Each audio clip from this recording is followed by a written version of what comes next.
Good morning student. जैसे कि मैंने कल आपको 4 क्वेश्चन बताए थे इम्पोर्टेंट, आपने तैयार कर लिए होंगे। कुछ डिस्कस करते हैं उसके बारे में आज। तो बिना टाइम वेस्ट किए अपनी वीडियो स्टार्ट करते हैं। आज आपको मैं कल के ही बारे में कुछ बताऊंगा। ठीक है, सबसे पहले कल एक मैंने फॉर्मूला बताया था जिस पर आपका न्यूमेरिकल आएगा।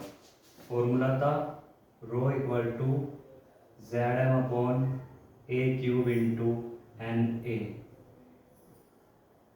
ये इम्पोर्टेंट फॉर्मूला है, इस पे न्यूमेरिकल आने के मैक्सिमम चांस रहते हैं। तो मैंने कल आपको जेड के बारे में बताया था, जेड इक्वल टू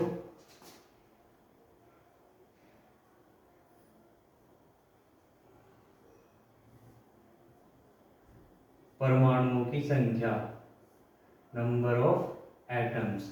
ठीक है, नंबर ऑफ एटम्स। अब ये देखिए जेड निकालते कैसे हैं। तो हमने 3 क्यूबिक सेल पढ़ी है अपनी। सबसे पहले क्या है, एससीसी। ठीक है, दूसरी क्या है हमारी, PCC, and third one is FCC. तो अब बच्चों मैं आपको बताऊंगा कि इसमें घटक कणों की संख्या कैसे निकालते हैं। ठीक है, तो एक फॉर्मूला है, फॉर्मूला ध्यान से देख लो। यूनिट सेल में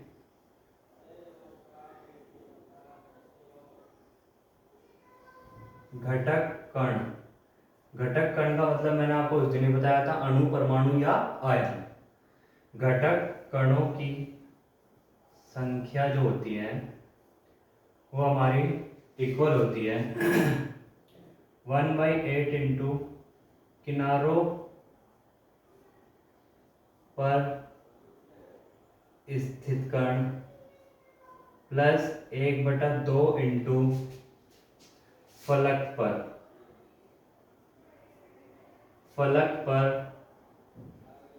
स्थित कण प्लस 1 गुना केंद्र पर स्थित कण। ठीक है बच्चों, ये फॉर्मूला याद रखना आपको। कई बार ये बहुविकल्प में भी पूछ लेते हैं। ठीक है, और मैं आपको इसके तीनों के लिए निकाल के दिखा देता हूँ कैसे निकलती हैं। सबसे पहले एससीसी, एससीसी के बारे में बात करेंगे। एससीसी के बारे में देखो, एससीसी के पहले स्ट्रक्चर बनाओ। ठीक है,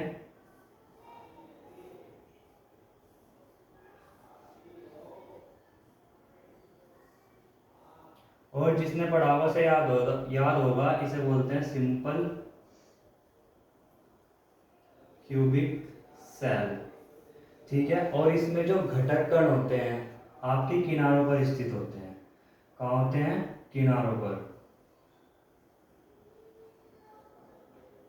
तो अब कुछ नहीं करना बच्चों में, सिर्फ इस फॉर्मूले में वैल्यू पुट करनी है और हमारा आंसर वहां से निकल जाएगा। अब आप देखिए, एससीसी के लिए किनारों पर स्थित होते हैं 8 कण, और कहीं भी पूरी क्यूब पे कोई कण उपस्थित नहीं होता। फॉर्मूले में वैल्यू रखो इक्वल टू 1/8 इंटू किनारों पर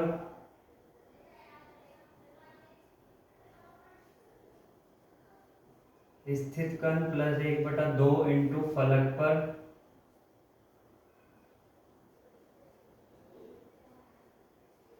प्लस 1 गुना केंद्र पर स्थित कण। तो आप ध्यान से देखो, किनारों पर कितने हैं, 1 2 3 4 5 6 7 8 कण उपस्थित हैं। तो 1/8 इंटू 8 प्लस 1/2 इंटू फलक पर कोई कण उपस्थित नहीं है, तो फलक पर कितना हो गया 0, प्लस केंद्र पर कोई कण उपस्थित नहीं है, तो क्या हो गया 0। तो 8 से 8 कट गया, तो यहाँ पे कितना आ गया 1। ये होता है आपका z। तो यहाँ से एक रिजल्ट निकल के आया कि एससीसी के लिए z का मान 1 होता है। एससीसी के लिए सिंपल क्यूबिक सेल के लिए z इक्वल टू कितना हो गया 1। ठीक है भाई, अब हम आगे बढ़ेंगे बीसीसी के लिए और एफसीसी के लिए। हाँ तो बच्चों अब देखो, बीसीसी के लिए बात करेंगे। बीसीसी के लिए, बीसीसी का नाम है body centred cubic cell, body centred cubic cell. देखो इसे बीसीसी के,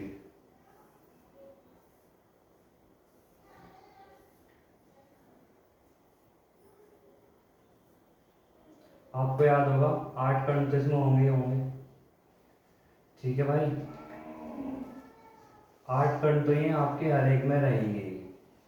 बॉडी सेंटर्ड यानी कि बॉडी का मतलब एक बॉडी में होगा, इस पूरी बॉडी का जो मेन एक कण होगा वो सेंटर में होगा, एक बिल्कुल। ठीक है, जैसे मैंने आपको बताया था। तो अब देखो इस फॉर्मूले में मान रखेंगे z इक्वल टू 1/8 इंटू किनारों पर स्थित कण। ठीक है, कितने हो गए 8 प्लस 1/2 गुना फलक पर स्थित कण, फलक पर कोई कण नहीं है इस पर 0। ठीक है, प्लस 1 गुना केंद्र पर स्थित कण 1। तो देखो 8 से 8 गया तो 1 plus half into 0 equal to 0 plus 1 equal to 2। तो z इक्वल टू कितना आ गया 2। तो हम कह सकते हैं कि बीसीसी के लिए z की वैल्यू हमेशा कितनी होगी 2 होगी, हमेशा कितनी होगी 2 होगी। अब देखो, अब मैं तुम्हें एफसीसी के लिए बताता हूँ। किसके लिए? एफसीसी के लिए।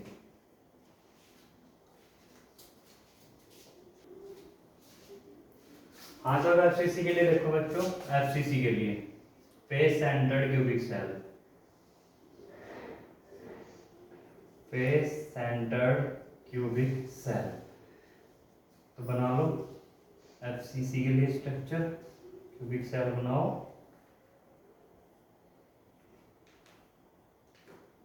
कितने फलक हैं इसके? 6 फलक बताए थे, 1 2 3 4, एक पीछे वाला और एक आगे वाला, 6 फलक हो गए। तो 6 कण कहाँ होंगे? फलक पर होंगे। कहाँ होंगे? फलक पर। ठीक है, और 8 कण किनारों पर स्थित होंगे इसमें। ठीक है, तो इसमें सेंटर पे कोई कण नहीं होता।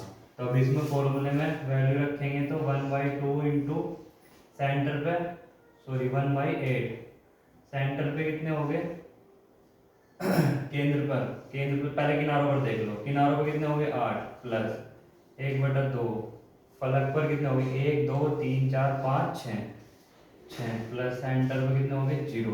तो 8 से गया 8, 3 टाइम कट जाएगा, 1 प्लस 3, z इक्वल टू आ गया 4। ठीक है, तो हम कह सकते हैं एफसीसी के लिए z कितना होगा आपका 4 होगा। तो यहाँ से एक रिजल्ट निकल गया एससीसी के लिए, बीसीसी के लिए और एफसीसी के लिए।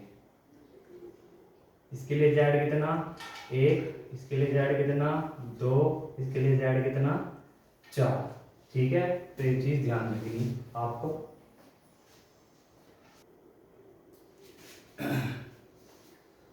हाँ तो देखो बच्चों, ये क्वेश्चन है, ये मैं आपको करके दिखा दो। क्वेश्चन क्या कह रहा है? सोडियम धातु घनाकार जालक के रूप में क्रिस्टलीकृत होता है। एक सोडियम धातु दे दिया, उसे घनाकार जालक के क्यूबिक फॉर्म में क्रिस्टलाइन कर दिया। ठीक है, कह रहा है कि एकक सेल के कोर की लंबाई, एकक सेल का कोर क्या है? कोर की लंबाई 430 पिकोमीटर है। 430 पिकोमीटर, पीएम का मतलब पिकोमीटर है।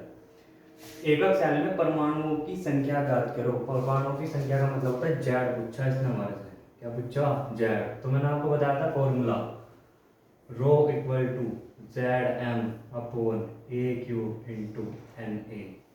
ठीक है, देखो घनत्व दे दिया आपको, ये गिवन है, सब क्वेश्चन में ही गिवन है आपको, ये सब आपको क्वेश्चन में ही गिवन है। तो रो दे दिया 0.9623। तो आप यहाँ मान रखो रो इक्वल टू 0.9623। उसके बाद z आपसे पूछा m क्या होता है? मोलिकुलर मास, या सूत्र बाहर कह लो सोडियम का परमाणु बाहर कह लो कितना होता है 23। कितना? 23। A³ ए क्या होता था? कोर की लंबाई। तो ए की वैल्यू कितनी दे दी आपको? 430 पिकोमीटर। एक चीज ध्यान रखो, जो आपका घनत्व है ग्राम सेंटीमीटर क्यूब है। ठीक है ना, तो ये पिकोमीटर को भी कहाँ में बदलना पड़ेगा हमें? सेंटीमीटर में। तो तो इसे बदल लो 430 इंटू 10⁻10, कहाँ में चेंज हो जाएगा, सेंटीमीटर में। ठीक है, उसके बाद एन ए की वैल्यू मैंने आपको बताई थी, अवागाद्रो संख्या होती है 6.022 10⁻23, 6.022 इंटू 10⁻23। अब ये सारी वैल्यू इस फॉर्मूले में रखनी और जेड का मान निकालना। इससे आसान क्वेश्चन तो शायद ही कोई और होगा। ठीक है, तो देखो rho equal to 0.9623 equal to Z निकालना है, एम हो गया हमारा 23, ए क्यूब, यहाँ पे मत फंसना, ए क्यूब है तो पहले लिख लो, लिख लिया, ये वाला अलग लिख लो, ये वाला अलग लिख लो, या ऐसे लिख लो।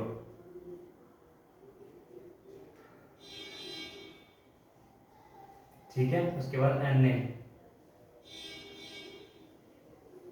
अब मैं आपको दोबारा लिख के दिखा दूँ थोड़ा सा, ऐसा हो गया, दिखाई नहीं दे रहा, 23 equal to Z into 23 upon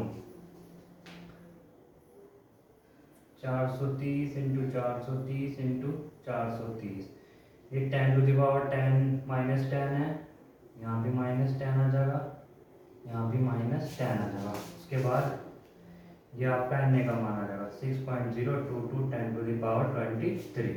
अब देखो सोल्व करने का तरीका,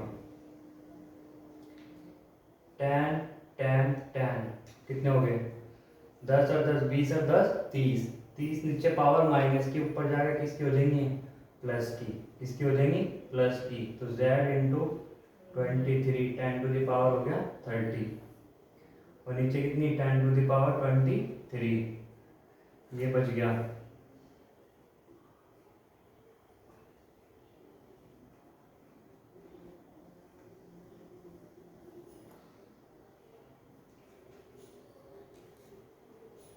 ठीक है, ये आ गया 0.9623।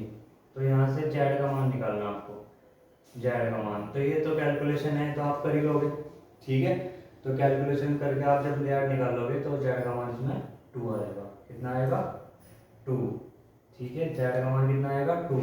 अगर जेड की वैल्यू 2 है तो आपका जो सोडियम घनाकार जालक है वो कैसा होगा, आपका कैसा होगा, अगर जेड की वैल्यू 2 है तो हमारी क्यूबिक सेल कैसी होगी, बीसीसी स्ट्रक्चर की, कैसी होगी, बीसीसी स्ट्रक्चर की। ठीक है बच्चों, आज के लिए इतना ही बहुत है, बाकी आगे काम कल करेंगे। आप सब बच्चे ध्यान से देख के पढ़े समझे। ठीक है, okay, thank you so much.